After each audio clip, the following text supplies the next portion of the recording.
Good evening, everyone. Good afternoon, of course, to you Hi, guys. everyone. It's Nikki from Paranormal Perth. We hope you're well. And it's just me from Central Queensland. I'm here, obviously, from the United States, but helping out with the show. Yes, we've got lovely Nick helping out. I'm all the way from Perth, West Australia, and we're happy to have some people to help us out this evening. Thanks, Nick, for helping. And pretty much we're just here to talk about anything about the paranormal, just so you guys can get to know us a little bit better. You guys are more than welcome to ask us any questions. We're happy to ask most of them. So, Ask, answer. Yeah, right now we got about 2 viewers watching, so I'm sure after a minute or so, numbers should go up. Of course, again, I get it. It's late at night over here, so hopefully. Oh, and Robert, before I forget, I'm going to send you that link so that way you can share it out. So give me 1 second here while I'm getting that ready. No rush. Yeah, sure. So while Nick's doing that, I might ask Robert a few questions. So Robert, what got you into the paranormal? Well, way back in 1977, I was 4 years old, and I had been, well, first off, with me and both my sisters had seen an Aboriginal elder in wall paint in our bathroom in the house that we were living in. And the house had only been built for us, so it was only new. But we think that the land had been where Aboriginals had done their corroborees, meetups, all that sort of stuff. So we saw him in the upstairs bathroom, big white beard, white hair, done up in the white sort of ash face paint and body paint and all that sort of stuff. And standing on one leg holding a spear. And yeah, that sort of got me into it, because then later on that same year, I was ill and in mum and dad's bedroom, and the Aboriginals put on a pantomime for me with all the Australian animals. Oh, wow. Like that, they were going along the end of the bed in the shadow form. So when people say that shadows are evil, they're not all of them anyway. Like I was seeing things like platypus, kangaroos, emus, crocodiles, all that sort of making the play along the bottom of the bed.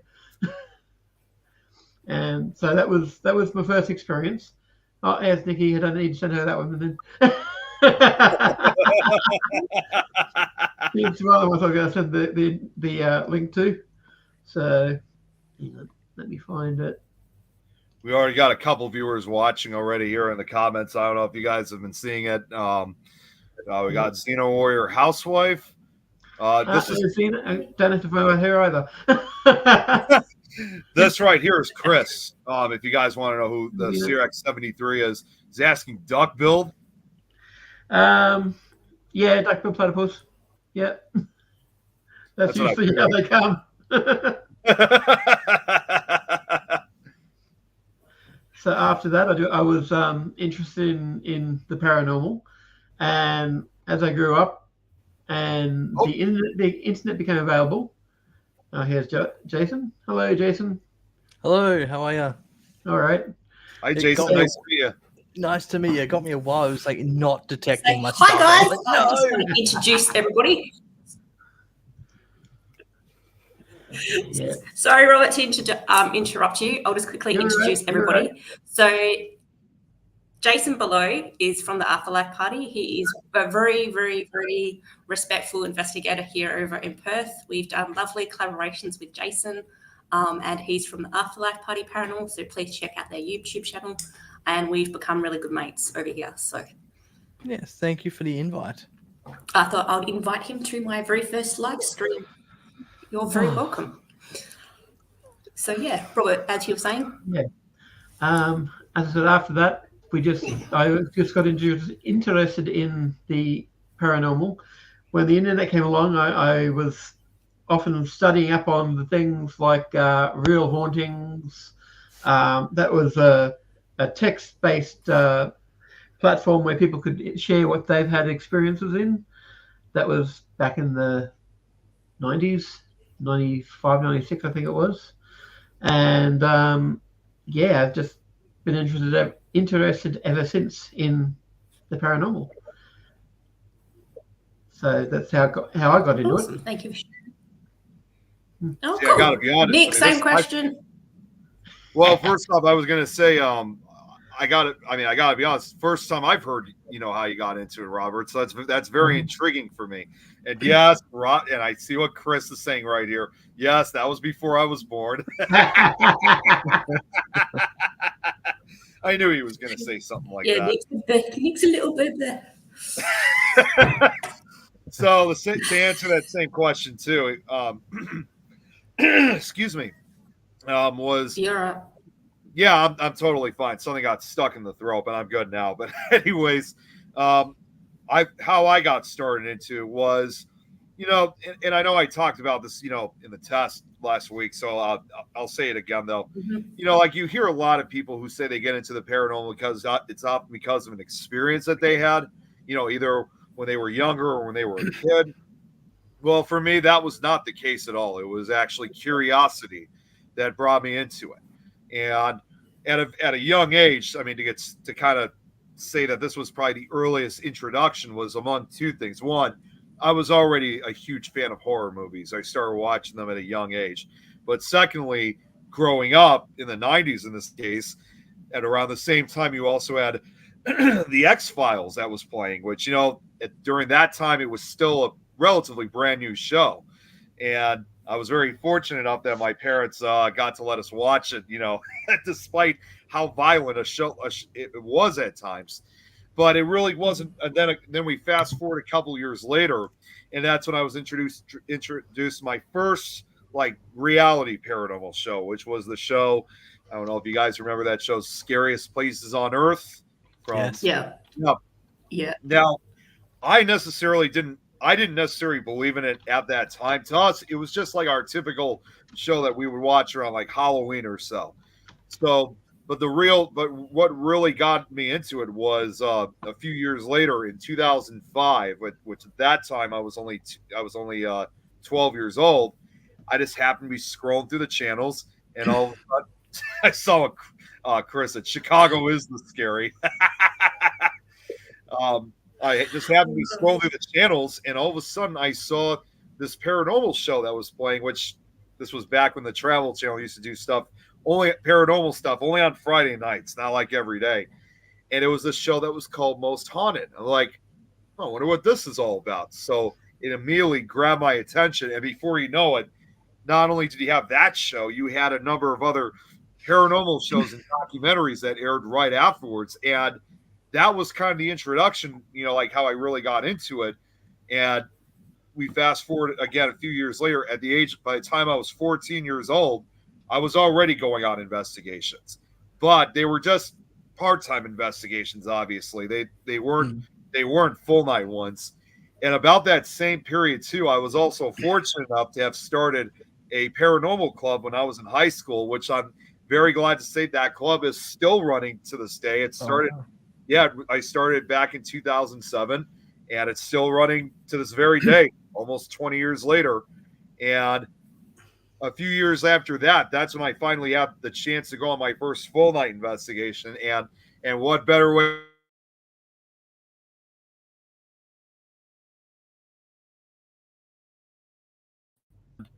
Did anybody else see that? Yeah.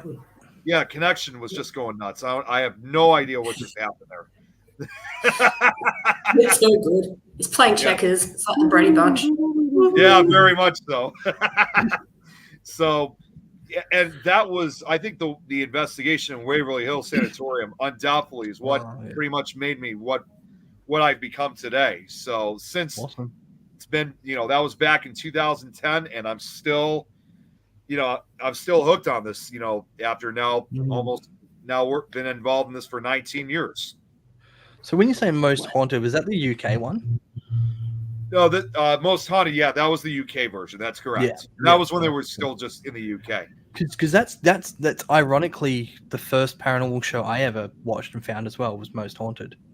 That's the one Well, that that's started all for fascinating. me too. Yeah, I was luckily enough able to meet David Wells, who came over to Australia and did 2 investigations at certain places, and yeah, I got to go on 2 of those and do, I guess, a part investigation with David Wells. So that was a really cool experience, considering like that was the one that for me started it all. So It was pretty much the first big show at that time that really, obviously, it was the kind of show that really was the dominant paranormal show at that time before Ghost Adventures took over. yeah, and didn't you have Ghost Hunters in the US as well? Yep, that's correct too. And funny enough, I just saw those guys just a couple of weeks ago at a paranormal con, the Michigan Paranormal Convention. They were just there. Yeah, because are they still going? Yeah, they're still going. But who am I thinking of? Jason, I know he's still part. The other guy, I forgot the other guy's name. Unfortunately, he's no longer involved. Yeah. Mm-hmm. Yep. Cool. So, Nick, any questions you want to ask me? Go for it. Well, I guess. Well, wait. We should ask Jason. What got him into the paranormal? I just realized we haven't asked him yet. I'm gonna try here. I've been sick all week, and I'm gonna try and not cough my way through this. I suppose for me, yeah, it was Most Haunted, flicking around and finding that. Surprisingly, when I was younger, watching it with my mum, of all people, when I probably shouldn't have been at the age to watch it. And she found some comfort in me being there because she was scared. She didn't like it, but was intrigued by it. And being little old me, I don't even think I was 14 years old, just watching it like mesmerized, like, wow, this is so cool.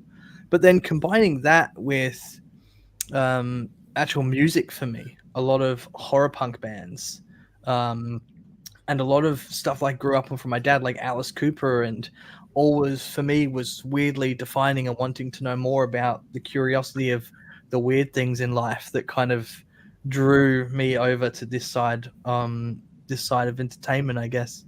But then finding Most Haunted and having a couple of experiences myself kind of has just taken on a form of its own. And I mean, I've wanted for so long to get a team together. I did a couple of investigations on and off since I think about over between 2009 and 2011, but could never really find a solid team to continuously do it with. So it was just one here, one there, whatever. And then, was doing a lot of content creation on Twitch for a completely different field, nothing to do with the paranormal. But went out and filmed a night, just seeing what happened, see if we can get a bit of evidence, just as a bit of fun. Captured a pretty horrifying breath in an abandoned train tunnel that had no explanation. And then kind of went, well, that was cool. It would be cool to go out somewhere else and just see what happens. And here we are with a full team doing regular investigations and stuff now in some real historic places around Western Australia that I would never in a million dreams think that we would ever be getting. So it's just kind of snowballed from there. And finally, after, 15 years, we got a team. So, yeah, it didn't take very long. That's really incredible. That really is. Yeah. They've come along Afterlife. We've just filmed at a place called Albany in Western Australia, which is it's essentially one of the first convict jails on this side of the country for when this was first settled, this country. And we had the ability to literally sleep overnight in said jail till sun up. And that's one thing I know, Nikki, you probably know this as well, being in WA. That is one of the most sought out locations to investigate as far as places go with activity and known haunted stuff. So that's, to us, was a dream come true to be able to actually take a crew there and we say sleep, but let's face it, no sleep happened. But yeah, it was just a really cool experience. Yeah. Yep. Sleep. Yeah, Who needs sleep. sleep anyway? What's that? What's sleep? We're investigating. Sleep? Where I we're know. going, we don't need sleep. Exactly. That- I mean, Well, I that's- just what remember walking that's actually a outside. tagline from a notorious audiobook horror collection. I don't know if you guys have ever heard of Chilling No. Tales for Dark Nights, but that's their tagline. Who needs sleep anyway? Yeah, well, I mean, because we did 3 back to back in 3 nights, and God, by the third Yeah. night, we were just like walking zombies, just like, Yep. but no, it was really interesting. I'd doing 3 back to back, and then the next day waking up at God knows what time, and then eating breakfast at 4 p.m. and getting all your footage off your cameras and charging your batteries just to go straight back at it again and then again, and it's just like by the end of it, you just got no energy to give. You're just crawling your way to the finish line. Well, that's when you got to be careful, because if you But you gain got that good much, evidence. then you could Yeah. get attachments that added onto you. So That's it. That's exactly it. I mean, that's why we purposely switched up. So we took 4 people down with us, but Yeah. the person that was with us on the last night wasn't with us on the first night. So we knew that they had the most amount of energy to give, energy. and vice versa. And the person that was on the first didn't come with us on the last. So it was almost like we purposely picked Trading our out. team and trading out investigators to do each one, so we could power through that. So it was a strategic play, but it was so much fun, so much fun. Yeah, definitely looking forward to doing hopefully that location with Jason in the future. So, and then Jason and Kat actually came out and did investigation on Saturday night with us, so at a location. Unfortunately, we can't say, but yeah, that was a very interesting night. And poor Jason, Kat, and myself were like zombies at the end of it. So, yeah, because that was coming off the weekend before, was the weekend we're away, so we went straight into the deep end. But no, it was good. It was good. But Yeah, had fun. So that was good. It was really good fun. You got to Nikki got to experience the dead bell for the first time. oh, that was crazy. Yeah. You got to watch their YouTube channel to get evidence and have a look at that, because yeah, that dead bell was going off like very interesting. Lack of sleep equals ease of access to entities who want to attach. That is that's definitely a true fact. Yeah. Well, luckily saying, we didn't have anything at all attached to us after that weekend, so we were good. Awesome. Yeah, we're good. So I think it's probably best to ask Nikki. You know, you yourself, what got you into the paranormal? Well, back when I was a baby, back in 19. Well, when I was about 3, unfortunately, I had lost a family member, and I was the last person to see this family person alive. And I was actually trying to wake up this person because I didn't believe that they had passed. And then pretty much as my adulthood life, I would always constantly see this one person and just like, well, why are you following me? Like, who are you? And then I started watching Tabs, now known as Ghost Adventures, and some other shows like that, and just wanted to find out what is the next step of afterlife. Is there communication? Can you communicate through devices and mediumship like that? So yeah, that kind of got me into it a little bit more and just asked that one question. But definitely doing what we all do, I think, everyone on here, the main thing is respect. You give respect, you get it back. Unfortunately, we have had some people in the field that are disrespectful, and just a little friendly reminder on Paranormal Perth, Things Network, and also at the Afterlife, that will never be tolerated in any way, shape or form. So if you're going to do that, nicely walk away, please, because we won't tolerate it. But that's my little shinty. But yeah, that's what got me into it. To use the catchphrase of what Anne and Renata use, don't be a dickhead. Yeah, very much so. Yeah. See, the thing is, it's I mean, you think of that, me, if, in the afterlife, if someone walked into my domain and just started demanding stuff from me and being rude, like, I mean, how would you react? It's just like, exactly. If you just speak how you would like to be spoken to, and that's just in life and not even with the paranormal side of things. Yeah. So you cross that over as well. It's like it doesn't matter whether they're here or in spirit. You give them the same amount of respect. It's no different basically than like going to somebody's house and Yeah. you walk That's how I these explained it. exactly. I mean, it's just like I think we would all have the same rule with any of our homes. Basically, if someone walks into our house, if you treat us, you treat them with the most, with the friendliness and ultimate respect, you're definitely going to get that too. But if you don't, well, then you're definitely probably not going to walk even another foot into that house. If you're going to act like a jerk. In fact, there is actually a term that I sometimes use. Like if I depending on how people's behavior is. And it sounds crazy, but it makes sense in a way. And this is probably in a way like same with even spirits would think, like depending on your attitude. I sometimes would say, if someone, if you act stupid, I'll act stupider. And if you act nicer, I'll act nicer. That's pretty much the same thing that these entities in particular locations would probably feel like. Mm. Yeah. It's just always never in my personal opinion. I don't always think it's always. It's certainly I know there are some investigators that do this, but most, however, I'm usually against trying to provoke spirits. Yeah, me too.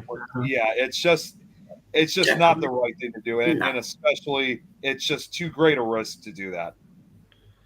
Yeah, I mean, it's like some people, it's just almost like dance for me, monkey. Here's all the things, do it all, but give nothing back. It's like the expectation of I don't know. They aren't on the script. They aren't on a timetable. It's up to them. Yeah, exactly. Yep. I mean, we all know you could go to the same place 3 times and it'd be different every time. Yeah, exactly. Absolutely. Guys, I'll be back in just a second. I just got to grab something, so I'll be right back. Go for it, Nick. All good. Get your water. As you guys were saying, respect's the big thing for us. Well, respect is the ultimate thing, isn't it? I mean, it is. That's the most important thing you can bring on an investigation is level of respect.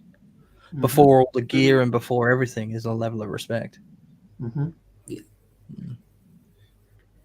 Let's see here. See what Chris here says. Yep, for sure. Been to a location 12 times, different experiences every time. And that's kind of the rewarding process, if you will. You go to these places with respect. Even if it seems like it's hard not to respect, especially if you're dealing with a negative entity, you just have to do it regardless. Even if that person wasn't a good person in life, you just have to, it's just part of the rules, if you will. Well, it's like you're going into their domain at the end of the day. You're going into where they reside. So, on that sense, like you're the guest. Yep. Very much so. Hey, Josh. Nikki, did you just fall out of your chair? I think you just fell out of your chair. Yeah. That's kind of like when I was over in Perth and visited the Fremantle prison. We were doing a tour up there, and we went up to the very top floor where all the worst criminals were. Just off from the stairs, we come up the stairs. I turned to the left, went over, had a look through the peephole of the first cell, and like they got the prism sort of set up there. That looks like you can look either way, either side, up or down. And I could see the inside of the cell, and then all of a sudden, a black shape just comes straight up to the thing blocking the view. So I said, "Okay, you don't want to be seen." So continue with the tour. Yeah. I then mentioned it to the guy afterwards, and he said, "Yeah, we get a lot of people saying that they see things, and but I did not feel or see anything at the hangman's rope." Which the gallows? The gallows, yeah. Because the gallows is reportedly one of the worst spots in the entire prison, which is funny. I mean, I've when I've gone through there, the few times I've gone through there throughout my life, the gallows hasn't really hit me too much. The solitary confinement block is the bit that hits me. That last cell on the very right, I've always gone past that one and gone, ooh. Yeah, something And I bad there. don't know why that particular cell, but it's always been like, Right. See, I'm now, sorry, just reading some comments. yeah, Chris just said, yeah, Nick, since my bad experience at the Abbey, I can't even make the third floor there without getting sick. And what he's and if you guys wonder what he's talking about is there's an Abbey that I actually investigated last year. Chris wasn't part of it, unfortunately, but I know exactly what this is definitely a place that he's investigating. He's been to several times. It's out in Canyon City, Colorado, and that I only investigated it once, but that place, as far as activity is concerned, it's crazy over there. I mean, there definitely was a lot of spiritual activity, but there was definitely at least one powerful negative entity in this building. Now, in spite that it's an abbey, it no longer actually operates as an abbey. So in a way, it's now over 100 years old. It was built in 1923, and they stopped using it for church services at least about 30 or 40 years ago. But in a way, it's kind of seen as also kind of like a museum. Unfortunately, they're no longer doing investigations because there's a lot of reasons behind it. Of course, that's another story. But when I had the opportunity to investigate this entity that not only have I encountered, this thing actually attacked me. Not to mention, I saw it for myself. It was just this giant humanoid creature that we saw that I believe must have been some kind of, if you guys are familiar with the rake, like from the creepypasta legends. Now, I know it started off as creepypasta, but people are now saying they're actually reporting and getting attacked by this thing. And this thing I'll never forget the sheer size of it because, I'm a pretty tall guy myself. I'm about 6'1", 6'2", but this thing I was dwarfed by it. Yeah, I was dwarfed by this thing. It was at least 8.5, 9 feet tall.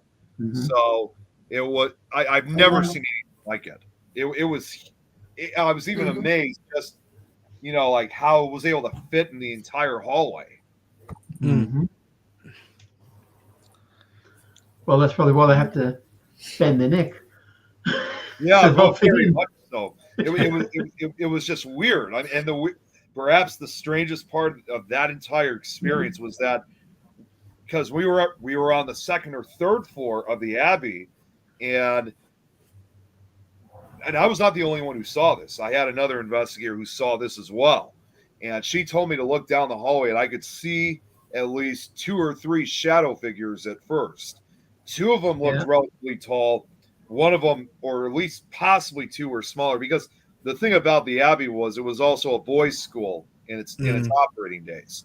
So what I was assuming was probably like either some of the priests or some of the staff or some of the students that used to actually go and live in the school. At that time too, this Abbey was pretty much notable for being, especially since this was built in the early 20th century. It wasn't as frequent in this part of the country than it was in the South, but it was also one of the very first schools to allow kids of different ethnicities and backgrounds and even other countries to join. So I was assuming most likely I was seeing some of the foreign students, and Maybe. It's possible. It's hard to say because they were shadow. What's that you got? Yeah. Oh, that's the rake, as you were just talking about. Yep, That's right. Yep, that's the creature. Although my encounter was a little different compared to the image, because as you just saw in the image, it's often described as either like a naked man or a large hairless dog of some sort. But when I saw these figures, they all vanished, and that's when this creature showed up. It was almost like whatever it was. It was telling them to get lost, and I'll take care of it. It's like it scared off the other shadow people. But the difference compared to that image was that it had the same look to it. Its body was incredibly emaciated, almost like it hadn't eaten in years. Its arms were long and spindly, almost like that of a spider. But the big difference compared to the image was that, unlike the image, it was all black in color. So its head, I couldn't see its face, It was kind of oval shaped, so you can tell it was completely bald. But the worst part of all was its long claws. It had those long talon-like fingers. You know, it looked, and then it turned its head. It looked at me, and then looked back, and we never did actually see how it moved, like walked or anything. But like I said, this thing was much taller than you guys or me. I would say about 8.5, 9 feet tall. But before, and literally, I'm standing there literally like thinking to myself, what the hell is this thing? But before I can question anymore, that's when it disappeared. It was gone. And it seemed like an eternity, but I think the entire encounter only lasted about 20 or 30 seconds.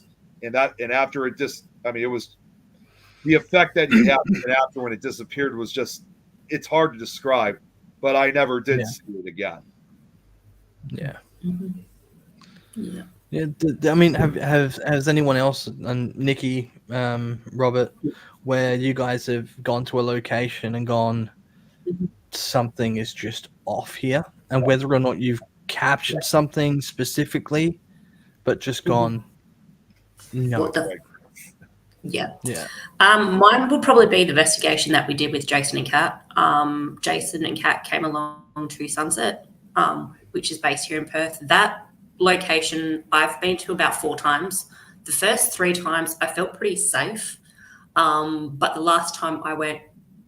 second last time I went with Jason and Kat, that vibe just changed. And it didn't have anything to do with Jason and Kat. It had to do with a team that we believe was previously there and we're stirring up stuff. And there's just a part of that building where I was just like, hell no. Like, I want to get my stuff and bolt. Unfortunately, Jason had an experience, which I don't think anybody should have. But yeah, we went back probably about 6 months after that experience, and I had the exactly same experience in the exactly same spot, and I haven't been back since, and recommend not to. And I do know of people that went there after we did that had nothing to do with us, that had the exact same experience that we both had, which was maybe as short as maybe 2.5, 3 months ago. Same experience that had no connection to us, no nothing. So, please do not break into buildings. Please do not Well, for me, it was a building in Fosterton, Curry. Me and the family had been moving from Tullamore, New South Wales, all the way up to the far north of Queensland, and our car broke down. So we had to go across the road from the mechanic because he said, this is from the mechanic. He told us that we could possibly camp there for a little while he tried to service the car. And we had all our camping gear because we were on the move from one place to the other. So we'd set up a tent, air mattress, all that sort of stuff in the back area of this building where they made the A-frames for the houses out of wood. And there was definitely something in the front section where where all the secretaries and office work were done, because we could hear things in there when we were trying to sleep. Like we could hear whispering voices, and they did actually have an area where we could go in and shower, but we had to bring a torch in or some form of light. Otherwise, we're in complete darkness. So definitely had a feeling there that there was something there that didn't want us in the area. So we stayed to the back area as much as we could, and during the day, we weren't in that shed. We were out, like, had to come back every couple of hours for the animals because we had a whole heap of animals with us. And they must have picked up on something too, because they were completely silent. Like, we had a dog, cats, guinea pigs, geese, 2 goats, and none of them made a single noise at all. Just a few. Yeah. Always go with the intuition, I say.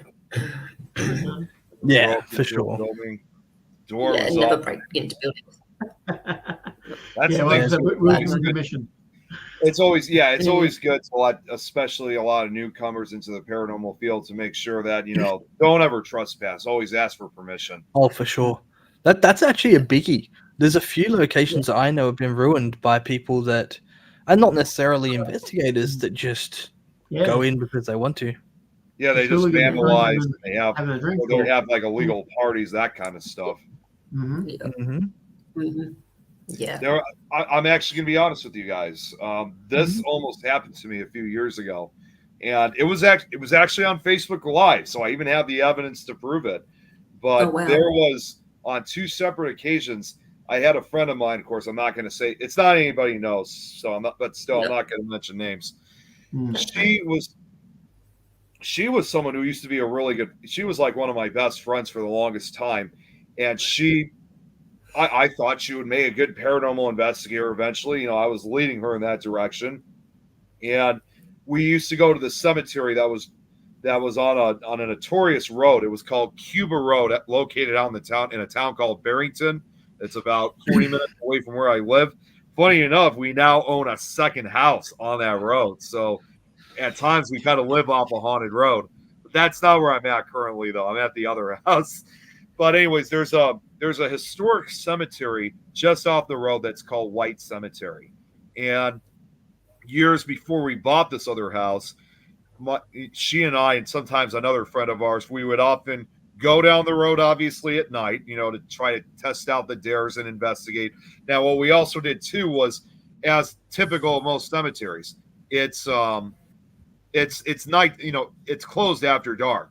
So what we did instead was we would sometimes pull over to the side of the cemetery and do a ghost box session or whatever tools that we had. And this was based, and it seems we never stepped out of the car. So technically what we were doing was not trespassing, because we weren't actually stepping onto the grounds and into the cemetery. And despite that it's kind of a relatively rural area because it's also a wooded area too.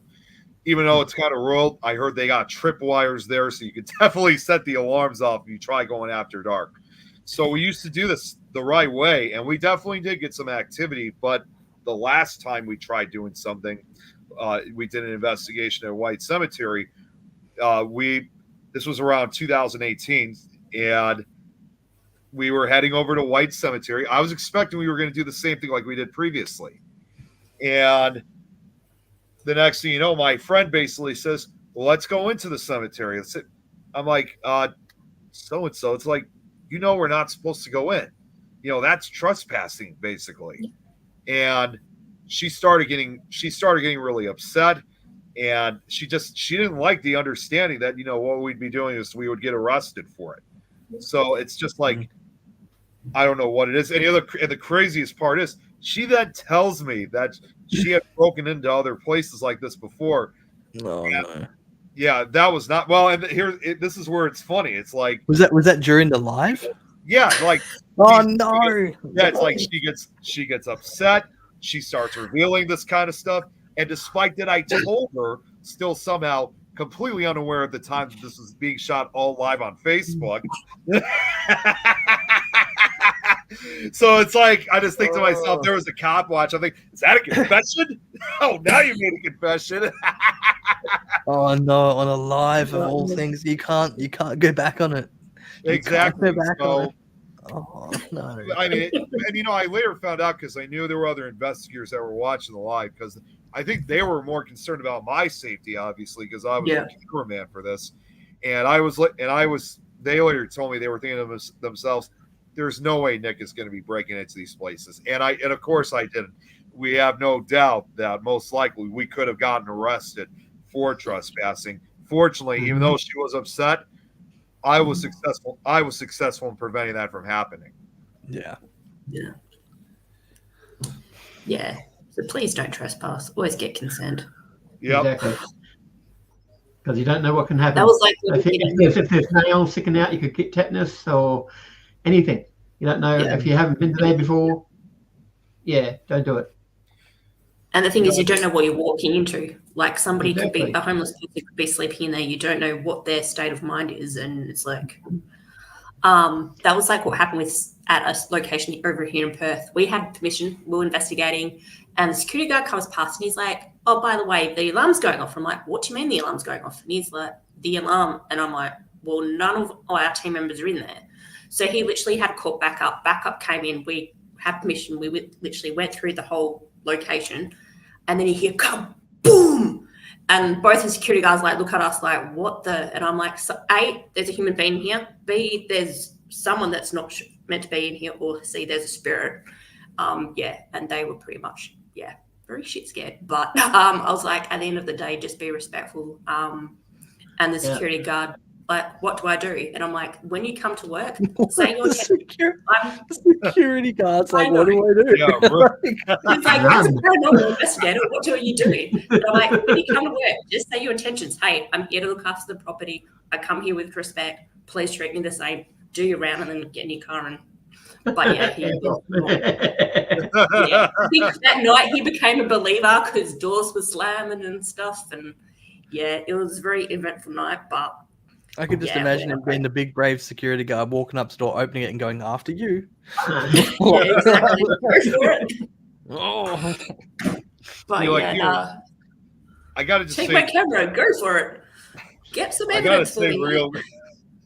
I gotta say real quick for this person, Amy Collins. It sounds like she lives kind of in my area because she's heard of all these places I brought up in Barrington, the Acrylic Mansion. Yep, and she must live in my area. But one thing, here's what she threw in as an example. Some kid of a caretaker died when a bird bath fell on him and he took over that mansion. So that's the thing about, again, you go in these places, even if you somehow manage to escape getting arrested by law enforcement, that doesn't mean that there's other, like you guys just said, there's other dangerous things that could that could really pose a huge threat to anybody that goes into these places. Mm-hmm. Exactly. I mean, we've had some people over here that have trespassed and they've actually fallen through skylines and died. So, please don't. Well, there's a particular night that we were investigating a location. It's kind of out the way, and you're not trespassing. It's all open. You're allowed to be there, etc., etc. But when that's the case, you can't stop other people from turning up. So when you're out there in the dark at nighttime, with under torchlight, and you just see another car pull up and stuff, you've got to consider your safety and your team's safety, and not just what you're doing investigation-wise. You have no idea who's going to rock up. You have no idea. And they were just two urban explorers just wanted to check out the place, and everything was fine. But they had armed themselves with a bit of wood that they found there, and we were prepared as well. And it was just like, what are you guys doing here? And we're like, what are you guys doing here? And we're there kind of for kind of similar reasons, but you just don't know. Kate. Hello, Kate. You just don't know. Sometimes you just don't know. Yeah, well, that's like out at Tullamore. We were at one point in time in the middle of New South Wales.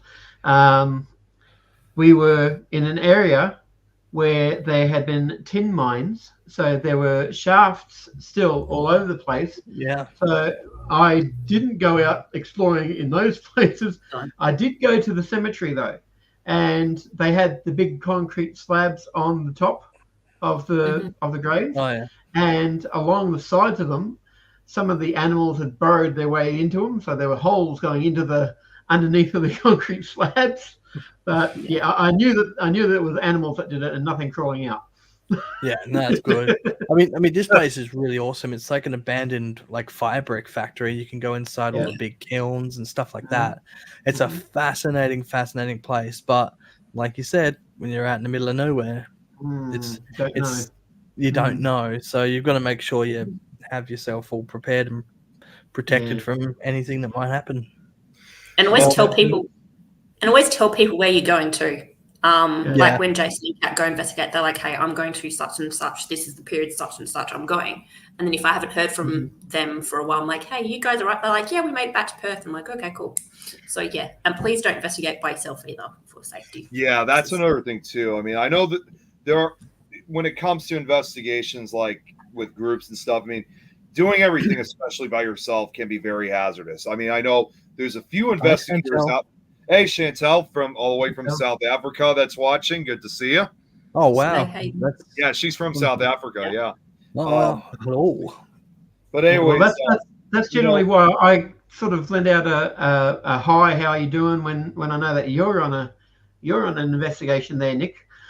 Yeah, very much like when you're going out with Jeremy. And that's another thing, too. I think that's very beneficial. Like like I said, I know there's a few investigators that will do this, that will do it by themselves on a regular basis. But I think a majority of us just don't want to for safety reasons. Yeah. It's one Yeah. thing if you're investigating like an area by yourself, if it's part of a larger location, you're with a group. Correct. It's another Yeah, thing so when it- because you've got a walkie-talkie, you can phone it in. You can get people there. You know, you've got a bit of a security blanket. Like splitting off during an investigation for half an hour by yourself. Cool, that's okay. But normally our team would just do it once we get the feel of the place. It's not saying we just jump straight into doing. But rocking up to a location by yourself, doing everything by yourself, No. I mean, it's not a risk I would personally take. No. That's me. Yeah. But I wouldn't. not to mention it's too time consuming too, because then you got to set up if you have all the equipment, you got to set it up all by that's it. yourself. I mean, yeah, between switching camera batteries and stuff like that, it's too long in between. It's like you lose all that build up that the energy of the investigation that you built up. You now have to pause because you got half an hour to change to the next part and set the cameras back up and do it all again. Yeah, I mean, it's just like, and I've never actually revealed this, so you guys are pretty much the first to know this. I haven't even said this on any previous podcast, but when I do my lives, when I go on investigations, it's not necessarily just in any way to try to capture any activity and for people to tune in so they could see what's going on. In my personal opinion, I think it's also a beneficial thing because let's just say, even if I'm by myself investigating like in an area and no one really knows what my plan's going on, at the very least, when I have a live going on, even if it's viewers, in a way, there are people knowing, where I'm at. Where you are. Yeah. So if something does happen, at the very least, because especially in this day and age with Facebook and where we can just we could just make a call or a video call. You could just make a call to one of the team members and say, "Hey, I think something happened to so and so. You may want to go check it out." So I think so. I also do it for kind of a safety and beneficial reason. It's not just trying to say here's what's going on. Yeah, that's good. Do you get lost? I just have one of the guys that I have here. He's going, "What's that, Skip? Nick's falling down the well." I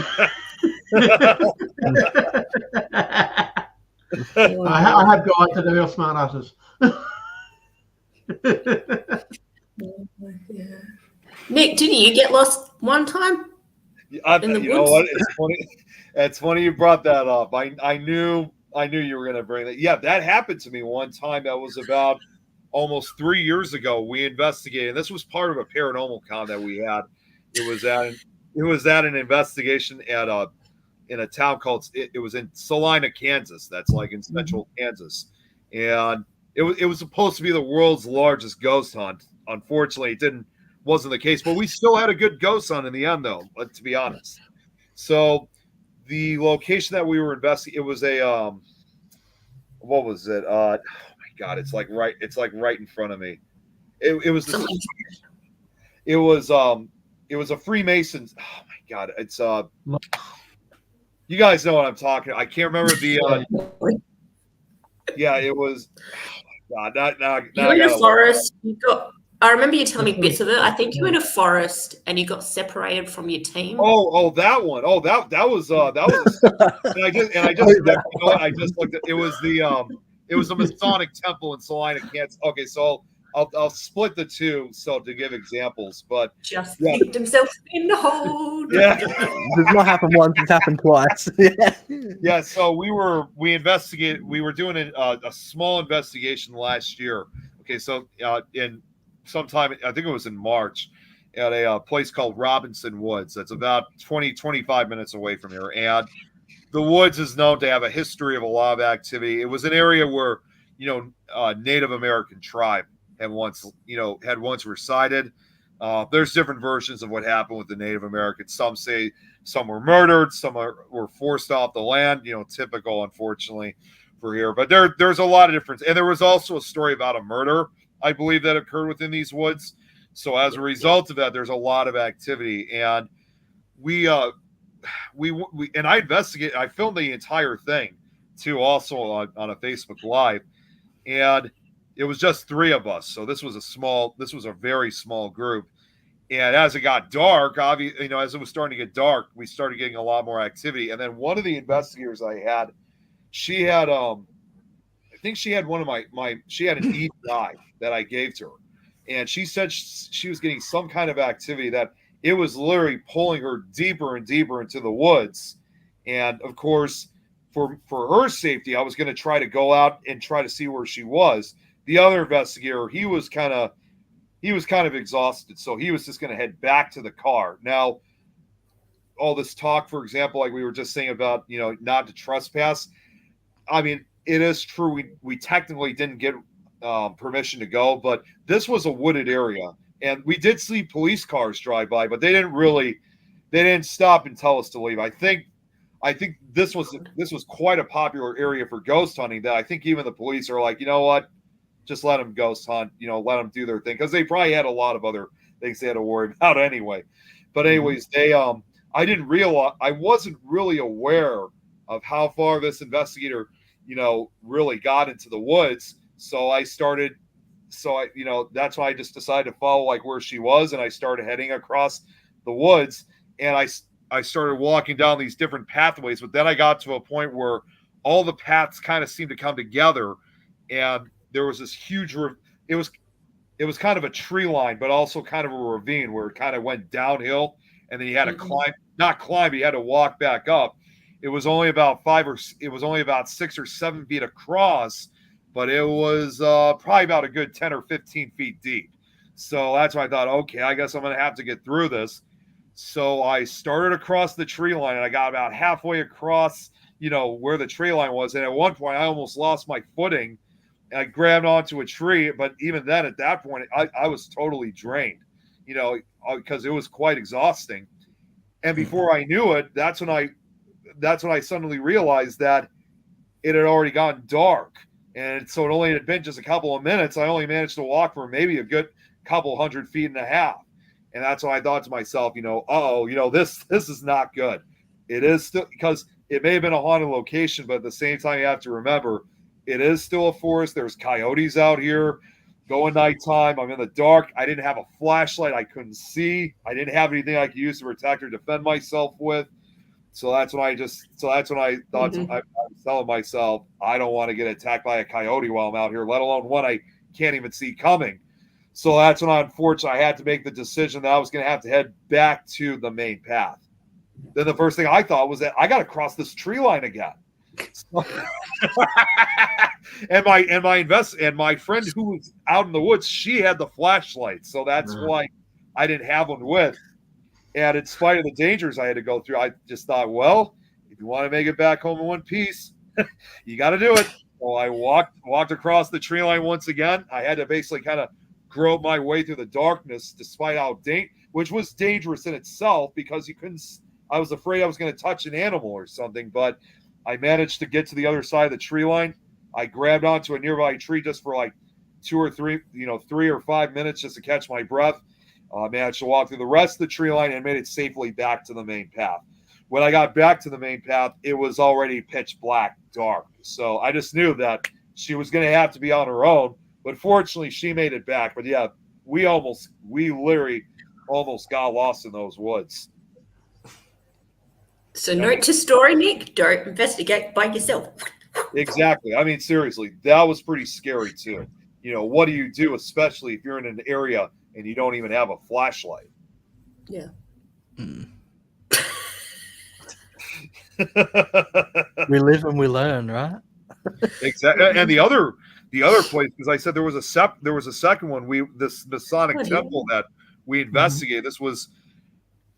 This building is huge, and again, it was not a disappointment when it came to investigations. But you guys have probably heard us bring up this name on some of our shows. This guy named Mustafa. I know he's a huge, paranormal celebrity, and I was fortunate enough to be part of his crew. Well, at one point, and this is kind of funny too, I had to go use the washroom. Well, when I came out of the bathroom, everybody was gone. Like, I didn't know it's like, I'm not mad at Mustafa for this, because he didn't know, obviously. But still, I'm like, where the hell did everybody go? And to make matters worse, the lights were off in this place. I was in the sub-basement, and I was thinking I was going down the right path, but instead I was going deeper into the hallways. And I'm like, it was starting to freak me out. I wasn't worried about anything paranormal at that point. All that went through my head was like, how on earth am I going to get out of here? And I must have been lost for about a good 5 to 10 minutes until I finally found the stairway. And after I just darted up those stairs, ran like hell. And I got to say, I was not happy. Could you imagine seeing it all through like infrared cameras, just you in the pitch black dark, just trying to get out of there? Like it comes out like, what is going on here? Just, no. Where'd you come from? Where'd you go? I mean, I know some people would say, well, that would have been an opportunity to investigate by yourself, even though there was other investigators there. That would have been great if people knew where I was. Imagine people investigating and thinking you're the spirit. You're the ghost. You're the one making all the noises. It's like, oh, there's a figure at the end of the hallway, and it's just you trying to find your way out. It's just crawling on hands and knees. It's like they're like, there's a figure on their hands and knees. It's just they're calling the paper. The toilet paper goes.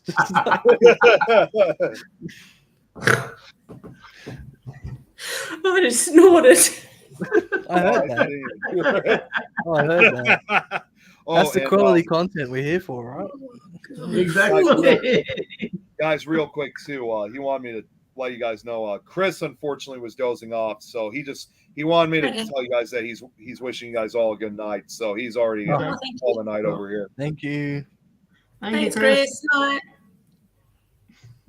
Memories coming back. There was also an indoor fountain, pictures of Krillick Sr. with Elliot Gold and Bob Hope. Wow.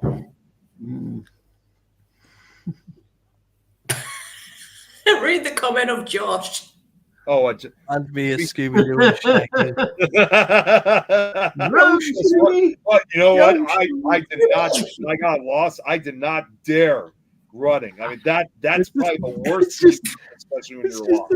All I'm doing is getting the picture of like the Scooby-Doo hallway with the doors, and the one just goes into another room, and it's like constantly. And Nick going.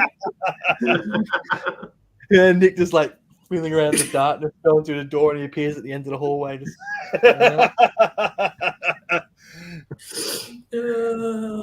I mean, we laugh, but it's not a good situation to be in.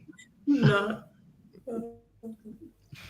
Especially not in the Masonic Lodge or Masonic Temple. They got all sorts of traps. I know. Oh, that's funny.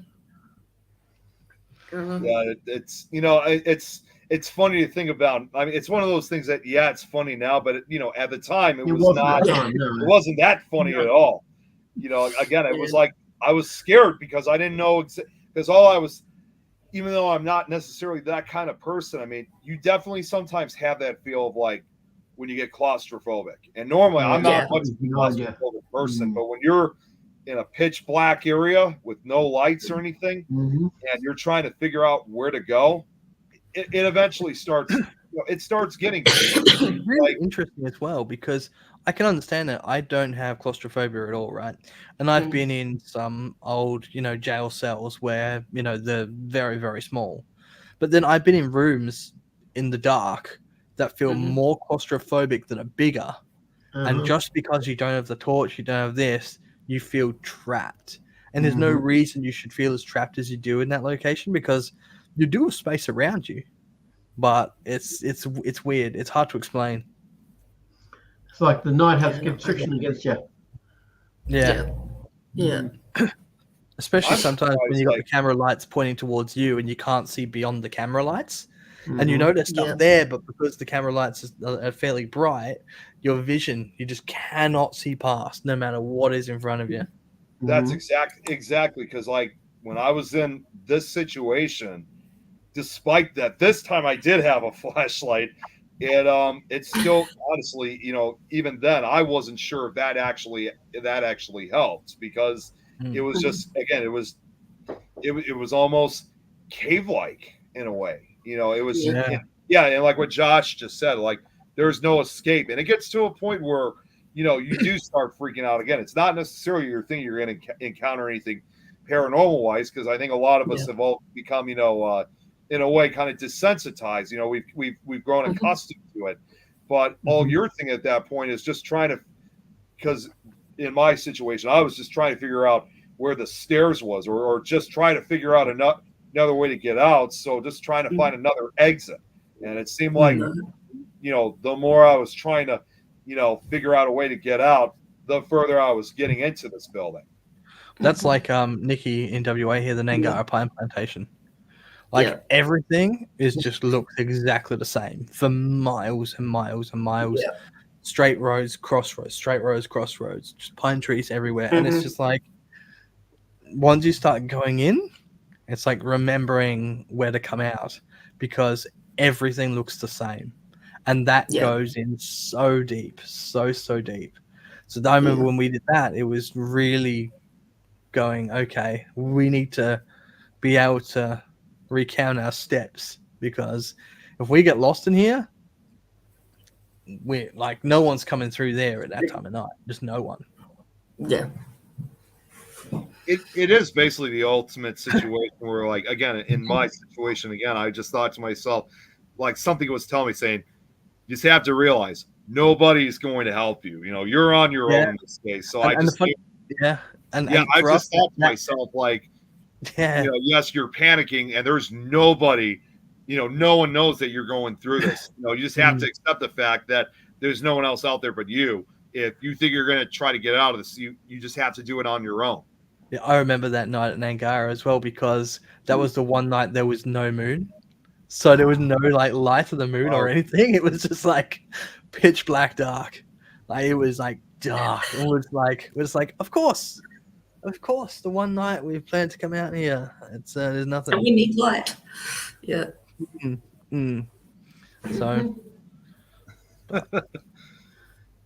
Yeah, that's why I tend to try and make sure that if I do go somewhere, I go during the day first and map it out beforehand. That's like when I was up in Babinda in the far north. They've got a cemetery just on the side of the road off the highway. And I went there during the day. I had to stop off to use the facilities that they had there too. So I did that, and I was walking back down. I was heading towards the middle where they have a car path going up into the back of it for where they have the funeral procession going up to put bodies into the ground. But I was walking down that way, and I was just casually walking down, going by the graves and saying to them, I'm going to be coming back with an audio recorder. If anyone wants to speak, let me know then. And off to my right, I hear like a teenage girl, probably about 15, 16, 17 years old, going, ha, yeah, right. No one was there. So I did go back later on, but didn't catch anything.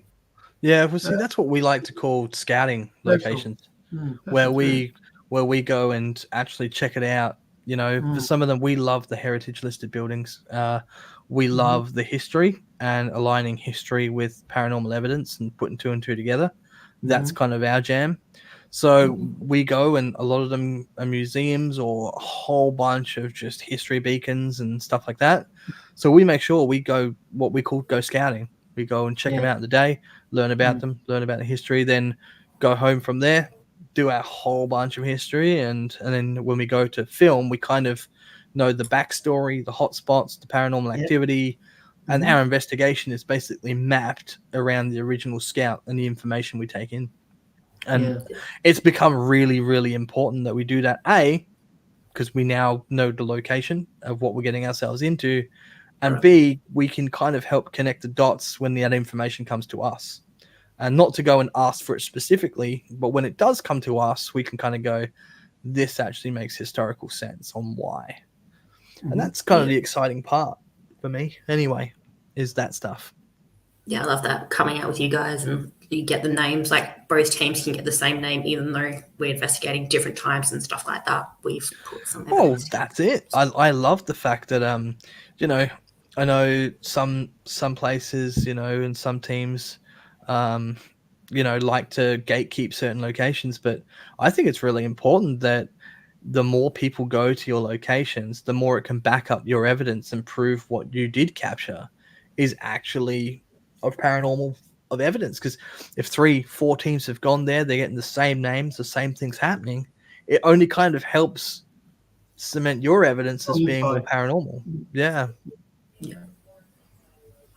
Yeah, see what Josh just said. To get a collective feel of the ground, but it is imperative to have a sensitive with you. That's me. He's absolutely and he's absolutely right about that.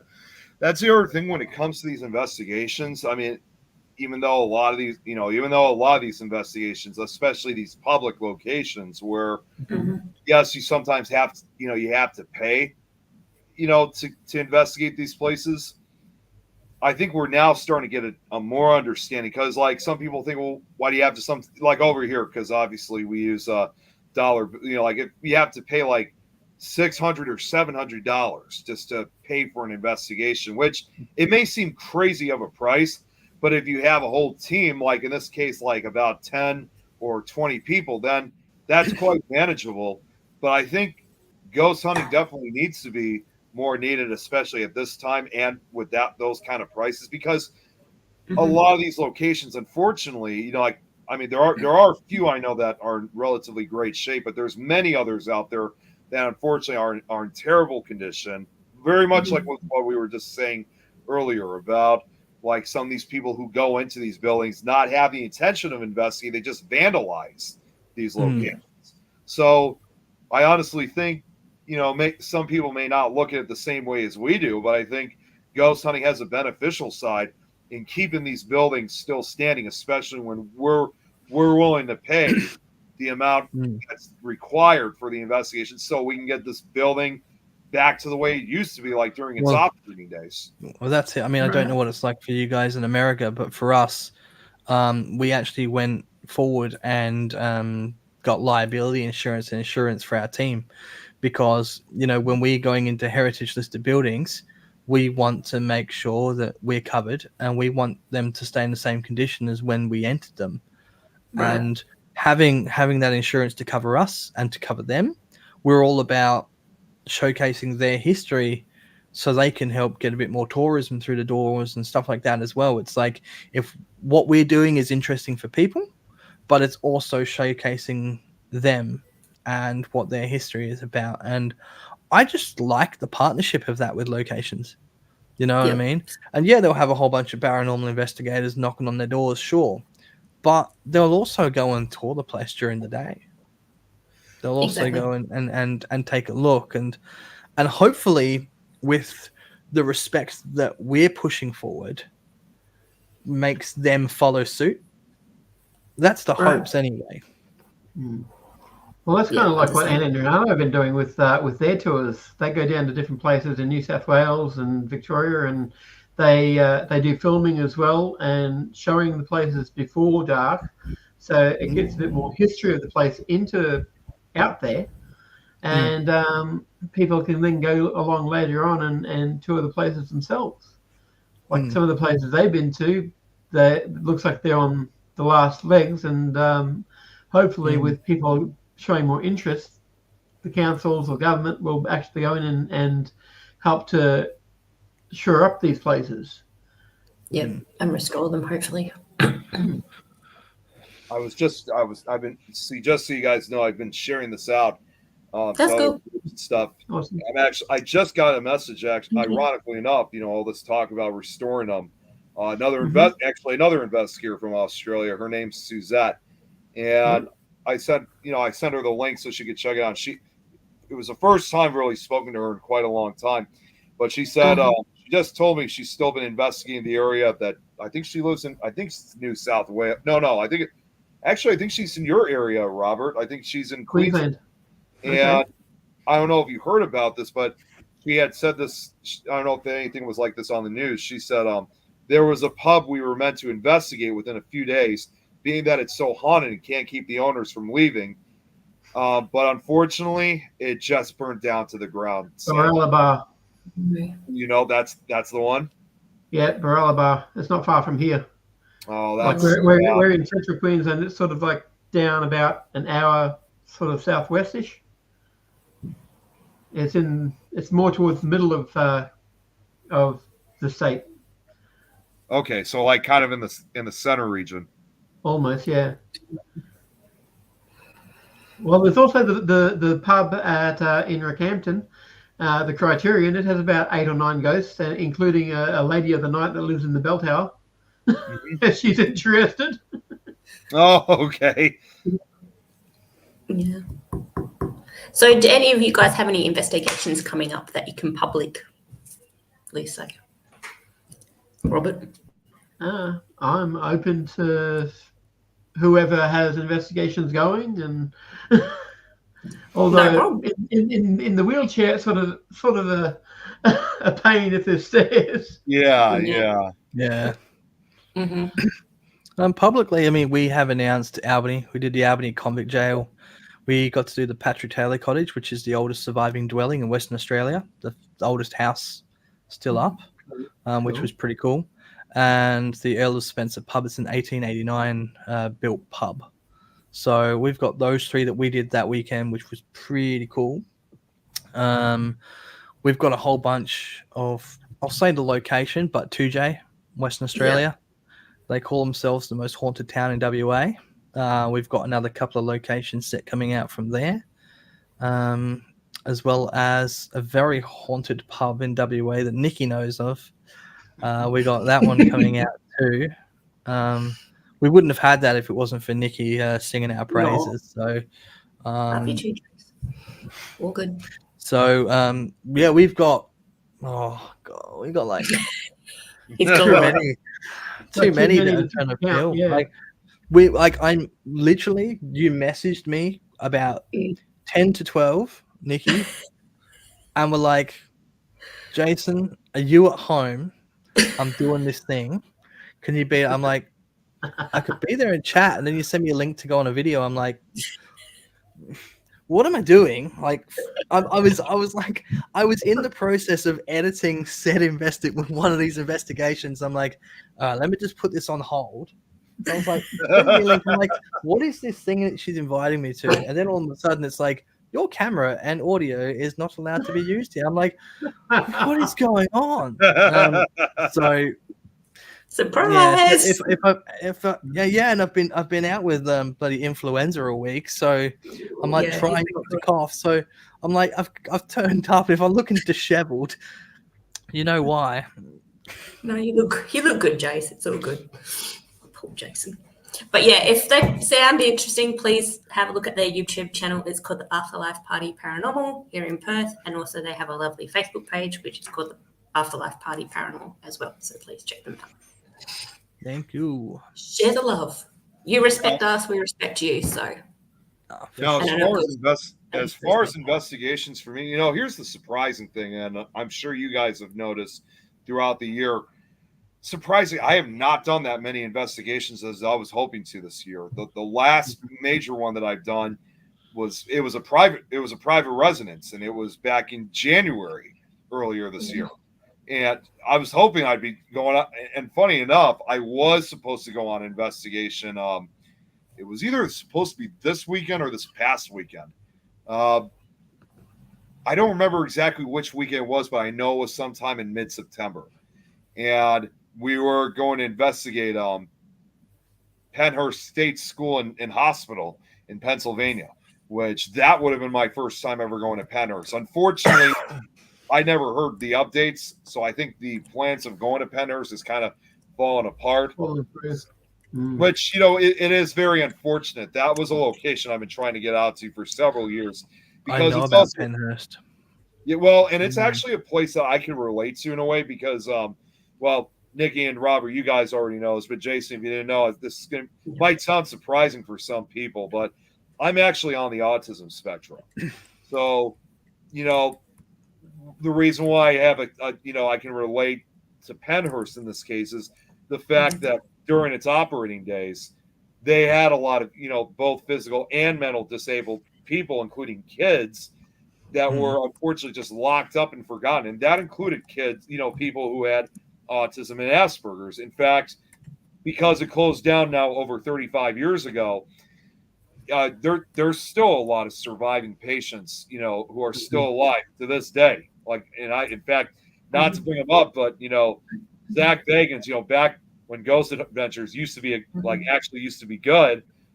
That was one of their episodes they went out to was Penners, and they actually interviewed at least about 1, 2, or I think at least 3 former patients of Penners and at least 2 staff members. So, the conditions there were horrific. And in this case, if I had the chance to go on on this investigation, I would, I guess in some way, try to bring some kind of closure to the spirits, let them know that, I'm terribly sorry of what you guys went through in life, the neglect, the abuse, and especially more importantly, the abandonment of the families.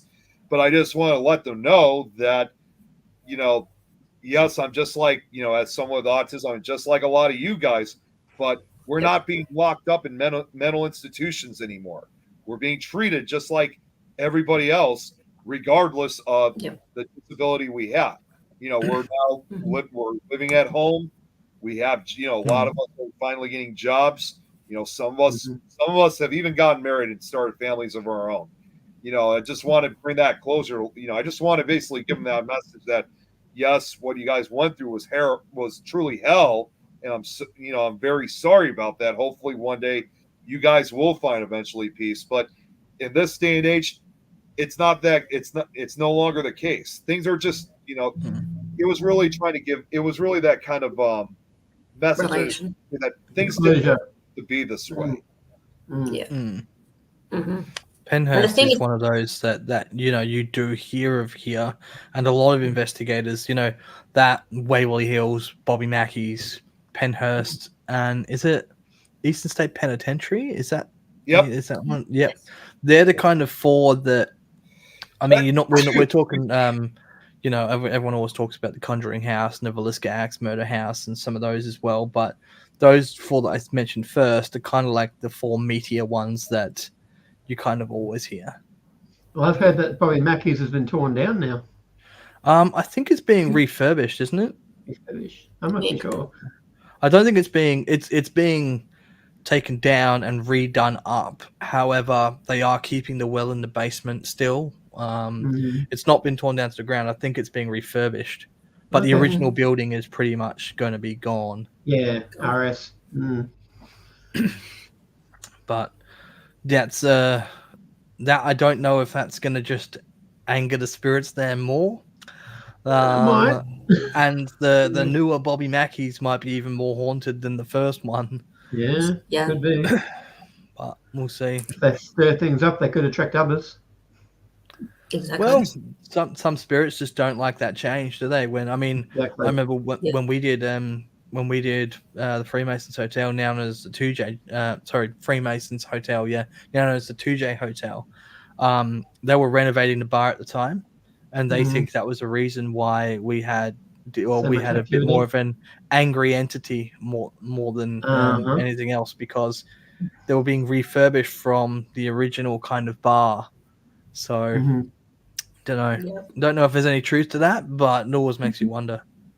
I always think sometimes when they refurbish buildings and stuff, there's a stir up more activity, because obviously they don't know what's happening. It's like, this used to be to me, why are you moving such and such? Why are you ripping down X, Y, and Z? So it might stir up some activity. Why is my pool table gone? Exactly. There's a place up in the far north in Innisfail that I was sure there was something in there. I had asked to try and get access to it. It was a pub hotel type thing right near the waterfront, and it was all shut up and everything, but you could see through the windows. And I was getting some pretty heavy vibes from the bar there, and I said I couldn't find who'd asked to get in to access it to do investigations for it. So I don't know if it's still standing at the moment, because there's been another couple of cyclones up that way since, or if they've reopened it some other way. But the whole waterfront of that area is actually pretty ghostly. Definitely would like to check out Queensland, New South Wales is off my bucket list. Oh, And yeah. Victoria. Yep. Well, Right, once well, I check out the Binder Boulders and the Josephine Falls, there's definitely some things there. Xena Warrior Housewife, you are welcome. I like that Thank name, you. by the way. Yeah. That's a pretty cool name. I'm not gonna lie, that's a pretty cool name. Yeah, I like it too. I like Yeah, it she's too. one of my friends. She's one of my friends from Anna and Renata's chats. So Oh, awesome. Thank you. yeah, I said to her that This was I didn't definitely- know where the chat was going to be and to have a look. Like she's down in Thank you New for South joining. Wales. Yeah, Awesome. you So we've know, got I gotta say, this was, I mean, I don't know about you guys, but this was definitely a really good turnout for the first episode. Certainly. Yeah. How many Thank you people for did we having get? me for joining. Yeah. No, I appreciate all the people that have come in and shared their Yeah. stories or their comments or you know, Exactly. anything that they've experienced. Like it's appreciated, I'm sure. Definitely makes it easier for us. Exactly. Yeah. So Yeah, Joshua, really, don't feel bad. Sorry, what was that, Robert? I was saying Joshua, don't feel bad because he said that he was sorry if he's rambling. He's not Yeah, rambling. It's fine. okay, yeah. Ramble as much as you want, All mate. good. Like, Yeah. Yeah. it's all good. That's why I Yeah. created Paranormal Perth. I Us want people to talk. here in Australia, we're laid back. We don't care if you go on a bit. It's fine. We're used to it. It's fine. Yeah. That's do why I all want the to create time. Paranormal Perth. I'm guilty of it. So Yeah. Oh, man, he can talk. oh Jace.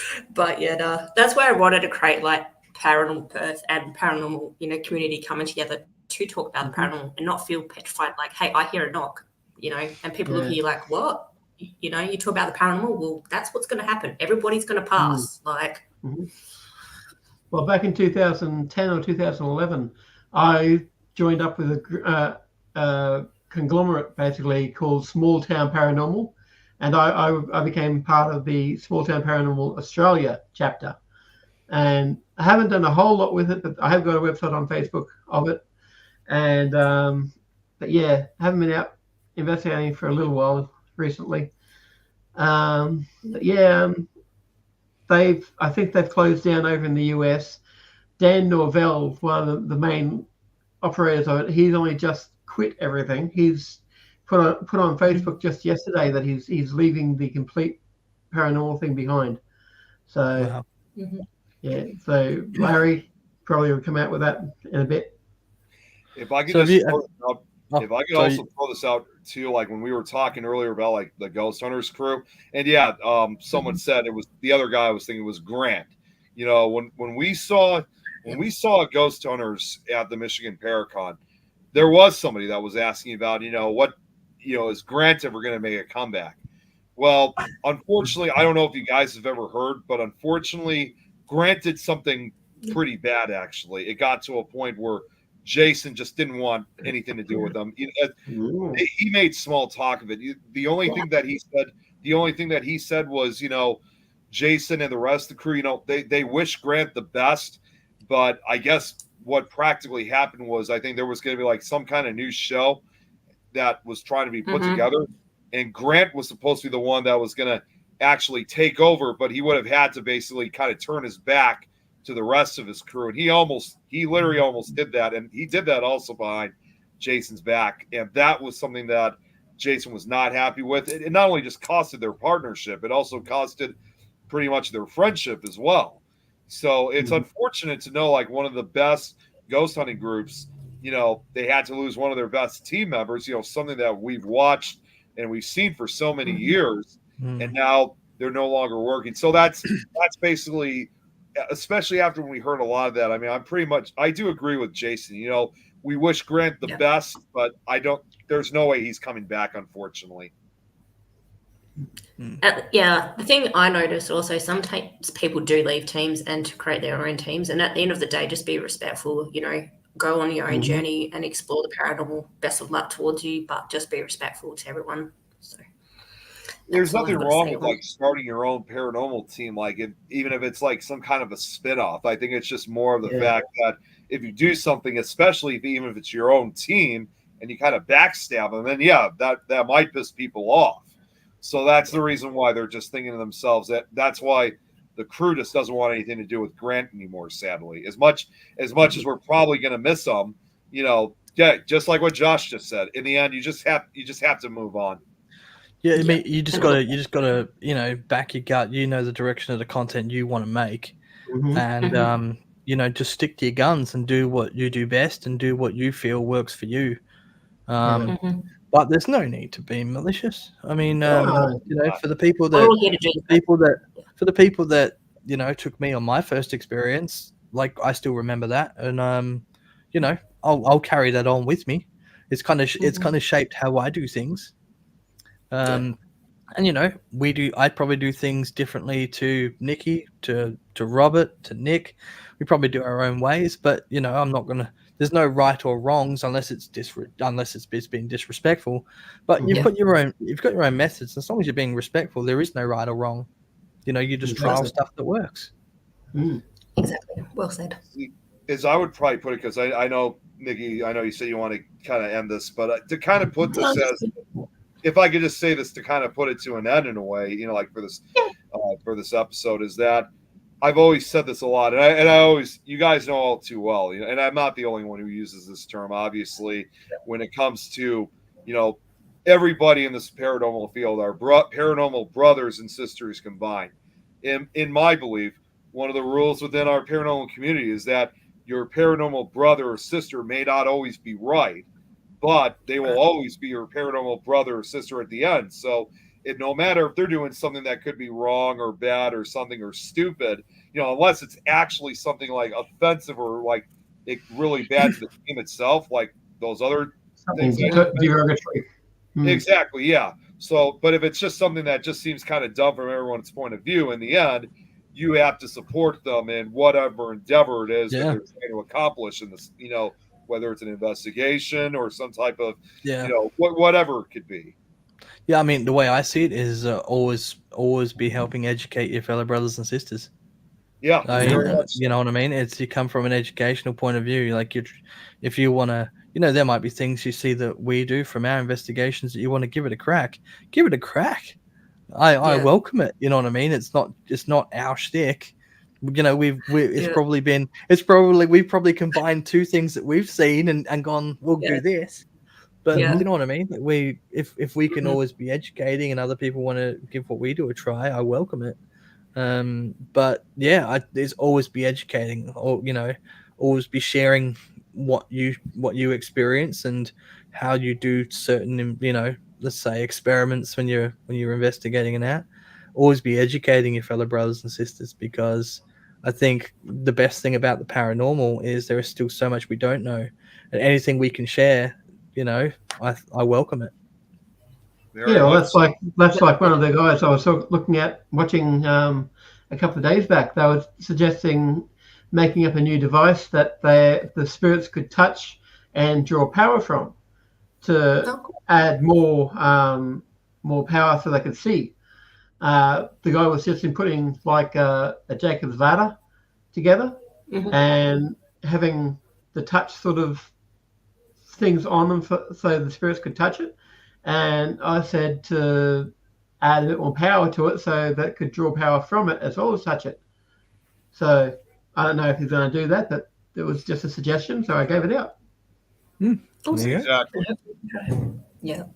They had been talking about EM pumps, so if they're talking about that, they could talk about the other versions. That's it. The good old dead bell. Yeah. Please bring that to the next investigation, Jason. We need that.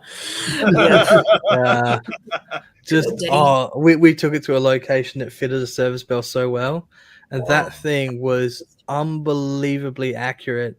Not just dinging it once, but we're saying 2-3 times in a row fast, and it is like literally going ding ding ding, and we're just like, oh god, okay, all right, do it twice. Ding ding. We're like, okay, and it's on cue. We're just like sitting there going, we were on the fence about this piece of equipment. I don't know what. Like we were like, is it worth add to the toolkit? Took it out that night, and that still hasn't come out in the channel yet. I can't wait for it to. And it's like ironically accurate to our questioning. It's crazy. It was insane. I looked at Jason. Jason looked at me, and we're like, "You were seeing this? Like, is this literally happening in front of our eyes? Like, we're not triggering off. There's no way." This is also the one, Nikki, that you weren't with us on too. It's even more accurate. It's nuts. Yeah. But we love that thing now. Yeah. So our next investigation will actually be with Jason and Kat. So please stay tuned and look on their YouTube channel. So I'm so excited. Will do. Yeah.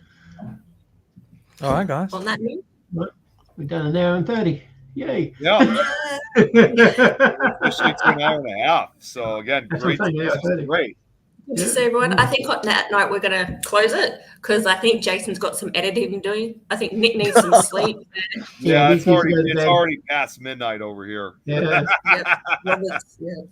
Well, and to let you guys know ahead of time, I mean, in spite that I do have to work in the morning, fortunately, this will be the only time I have to deal with that because, I mean, normally I'm usually off on Thursday, but there's going to be a change of schedule for me. So starting next week, I'm actually going to be having Friday off. So even if we are going late, it won't matter to me because then I don't have because I could still sleep in the end. I'm normally at work, unfortunately. This just happens to catch me on the time I'm not. I just happen to be available. But it's been really nice to meet you, Robert and Nick. It's been nice to meet you guys. Yeah. I'm always talking about you guys, so. Yeah, well, of course. So now we know at least one of them. We'll definitely, of course, I got to say, Nick, we'll definitely have, Jason, we'll definitely have to have you back on. No worries, man. Yeah, happy to. Yeah. Yeah. For sure. So on that note, Nick, you want to do the turning off? The outro? Yeah. Well, I don't unfortunately, I don't have we don't really have an outro video, so I'm just going to probably just end the stream right here. All right, cool. That's another thing. We'll have to put that together too. So. With